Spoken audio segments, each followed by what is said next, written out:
ஸ்ரீமதே ராமானுஜாய நமஹா.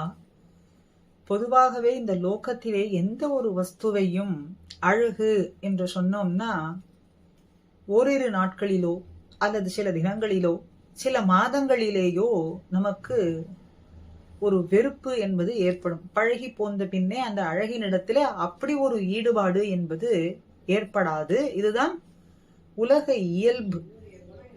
ஆனால் எப்பொழுது பார்த்தாலும் எப்படி அனுபவித்தாலும் அந்த அழகு அப்படிங்கிறது வெறுப்பு தட்டாதபடியும் இன்னும் இன்னும் பார்த்து கொண்டே இருக்க வேண்டும், இன்னும் இன்னும் அனுபவிக்க வேண்டும்னும் அப்பொழுதைக்கப்பொழுது ஆறாவமுதமாய் இருக்கக்கூடிய அழகு அதை எங்கே காணலாம் என்றால் ராமனிடத்திலே காணலாம். இந்த அழகை பார்த்துத்தான் சிறந்த அழகு, விசேஷமான அழகு, எப்பொழுதும் எப்படியும் அனுபவிக்க தூண்டும்படியான அழகு குடிகொண்டிருப்பதனாலே ராமன் என்று வசிஷ்ட பகவான் பெயர் சூட்டினார். ரமயதி ராமஹா, அதான் ராம என்ற சம்ஸ்கிருத வடமொழி சொல்லாலே சொல்லப்படுகின்றது. அழகை தன்னிடத்திலே கொண்டுள்ளவன். இந்த அழகு மற்ற அனைவராலேயும் அனுபவிக்கும்படிக்கு செய்யக்கூடியவன் அப்படின்னு அர்த்தம்.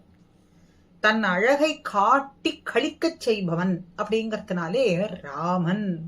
ரமயதி, எல்லோருடைய மனசையும் அப்படியே கழிக்கச் செய்யக்கூடியவன், கவரச் செய்யக்கூடியவன். பும்சாம் திருஷ்டிம் சித்த அபகாரினாம் அப்படின்னு இந்த அழகை காட்டியே மற்றவர்களினுடைய சித்தத்தை அப்படியே அபகரித்து விடுவானாம். அந்த மனச அப்படியே தன்பால் இடத்திலே ஈர்க்கக்கூடியதான அழகு, அப்படிப்பட்ட ஒரு வல்லமை ராமனிடத்திலே இருந்தது அப்படிங்கறத பல பேர் ராமாயணத்திலே அந்த அழகுக்கு நாங்கள் தோத்து போடுவோம், அந்த அழகை இப்படி அனுபவிக்கும்படியான ஒரு ஏத்தம் கிடைத்ததுன்னு சொல்லி சொல்லி மகிழ்கின்றார்கள். பும்சாம் சித்த திருஷ்டி சித்த அபகாரினாம் அப்படின்னா வால்மீகி பகவான் இங்கே சொல்லும் பொழுது தசரதர் அனுபவிக்கும்படியாக சொல்றாராம். சந்திர காந்தானனம் ராமம் அதீவ பிரிய தர்ஷனம் ரூப ஔதாரிய குணைஹி பும்சாம் திருஷ்டி சித்த அபகாரினம் அப்படின்னு சொல்றார். ரூபம் ஔதாரியம், இந்த ரூபத்தை பார்த்தாலே அப்படியே இந்த சித்தம் கலங்கும்படியாக இருக்கு. கச்சைக்கு பிரிய தர்ஷனஹா அப்படின்னு சொல்றார். அப்ப பும்சாம் திருஷ்டி சித்த அபகாரினாம்னா எல்லோராலேயும் இந்த அழகுக்கு தோற்று போனார்கள். இந்த அழகுங்கிறது எல்லோருடைய கண்களையும் ஈர்க்கும்படியா இருக்கு, அவர்களுடைய சித்தத்தையும் ஈர்க்கும்படியாக இருக்குன்னு சொன்னால் போராதா? பும்சாம்னு தனியா சொல்லணுமா அப்படின்னு கேட்டால் தண்டா பூபிகா நியாயம்னு வடமொழி நூலிலே சொல்லப்படக்கூடிய ஒரு திருஷ்டாந்தம் என்னன்னா, ஒருத்தர், ஒரு கிழவர் ஒரு தடியில ஒரு வடையை மாட்டி விட்டு உறங்க சென்று விட்டாராம். அடுத்த நாள் காலை எழுந்திருந்து பார்க்கும் பொழுது அந்த தடியையும் காணவில்லை, அங்கிருந்த வடையும் காணவில்லை. அவருடைய பத்தினியின் இடத்திலே சென்று சொன்ன பொழுது தடி போனால் போகட்டும், வடை இருந்ததான்னு கேட்டாளாம்.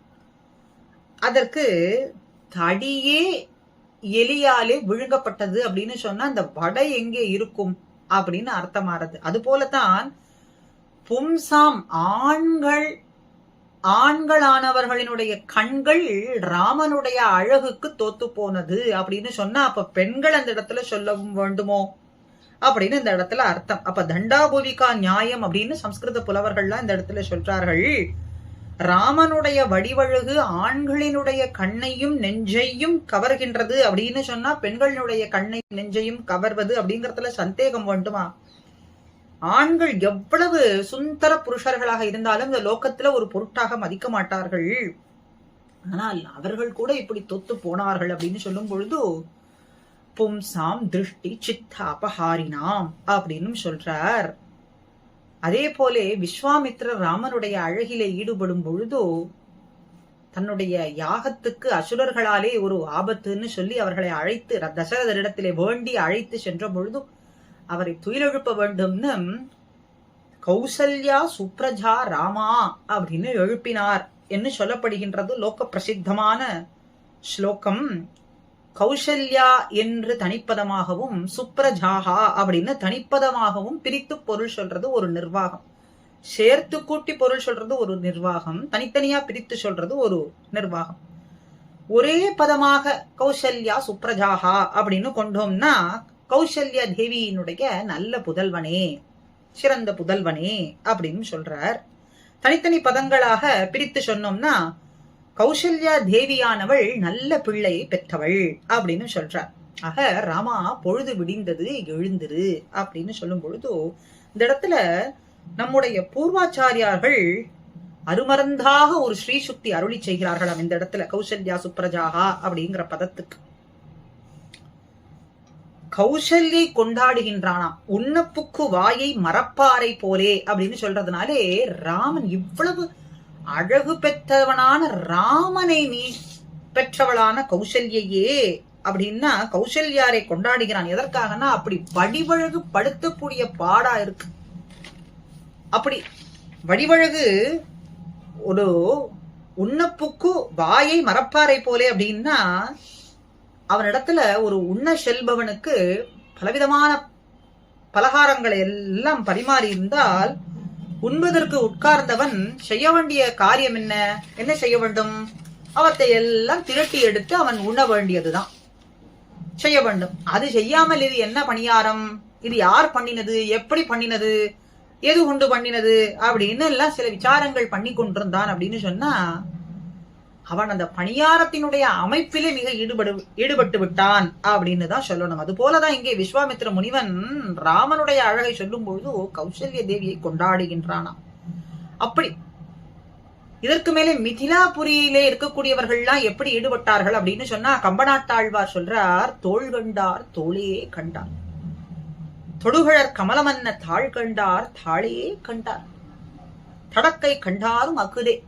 தோளை பார்த்தவர்கள் அவர்களுடைய கண்கள்லாம் பெருமாளுடைய தோளை விட்டு மத்த அவயவயத்துக்கு செல்லவே இல்லையா. தாழ் கண்டவர்கள் திருவடி அழகிலேயே கண்ணை வைத்து பார்த்து கொண்டிருக்கார்களாம்.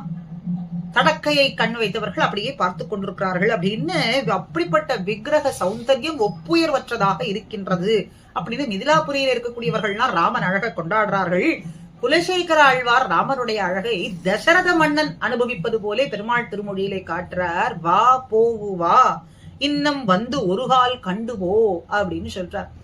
தன்னுடைய மந்திரிகளான சுமந்திரன் முதலவர்களை விட்டு ராமனை வரவழைப்பானாம். இந்த பாசுரத்துல இந்த பதம் அமைந்திருக்கக்கூடிய அழகு அற்புதமானதுன்னு பூர்வர்கள்லாம் கொண்டாடுறார்கள். இப்படி சுமந்திரனை விட்டு அழைக்கும் போது அவன் வரும்பொழுது அவனுடைய முன்னழகை கண்டு அனுபவிப்பாராம் தசரதர். ஆசையினால் வா வா அப்படின்னு தன்னுடைய முன்னழகை அனுபவிப்பதற்காக சொல்லி முன்னிலும் பின்னழகிய பெருமாள் அப்படிங்கறதுனாலே போ அப்படின்னு சொல்லி பின்னழகை அனுபவிப்பாராம். மற்றொரு கால் வந்து போ அப்படின்னு மறுபடியும் செவிக்க வேண்டும். இப்படி மாறி மாறி அழகை செவிக்க பெற்றதுனாலே இன்னும் வந்து ஒரு கால் கண்டுவோ, இன்னும் வந்து ஒரு கால் கண்டுவோன்னு திருப்தி பெறாமலேயே சொல்லிக் கொண்டே இருப்பாராம். ந தகர்ப்ப சமாயாந்தம் பஷ்யமானோ நராதிபகா அப்படின்னு. இப்படி குலசேகர பெருமாள் தசரதர் ஈடுபட்டார் அப்படின்னு காட்டுறார். ஆரண்யவாசிகள்லாமும் ஈடுபட்டார்கள் ராமன் அழகிலே.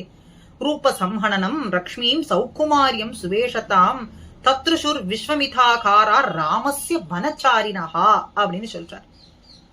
ஆடு மாடுகள் முதற்கொண்டு ராமனுடைய வடிவழகிலே அப்படியே ஈடுபட்டது அப்படின்னும் இதற்கு மேலே சூர்பனகையானவள். பொதுவா நம்முடைய ஏத்தத்தை எப்படி தெரிந்து கொள்ளலாம் அப்படின்னா, யார் வாயை திறந்து சொல்லவே மாட்டார்களோ அவர்களுடைய வாயாலே நாம் கேட்க வேண்டும். அதுதான் ஏத்தம். அப்படி சூர்பனகையானவள் ராமனுடைய வடிவழகை சொல்றாளாம். அதை அடுத்த பகுதியிலே கூடியிருந்து அனுபவிப்போம். ராமனுடைய அழகு அப்படிங்கிறது ஒரு 10 நிமிடத்திற்குள்ளே அனுபவிப்பது அப்படிங்கிறது சாத்தியம் அல்ல. அதனால 2 பகுதிகளாக கூடியிருந்து நாம் அனுபவிப்போம். ஸ்ரீமதே ராமானுஜாய நமஹ.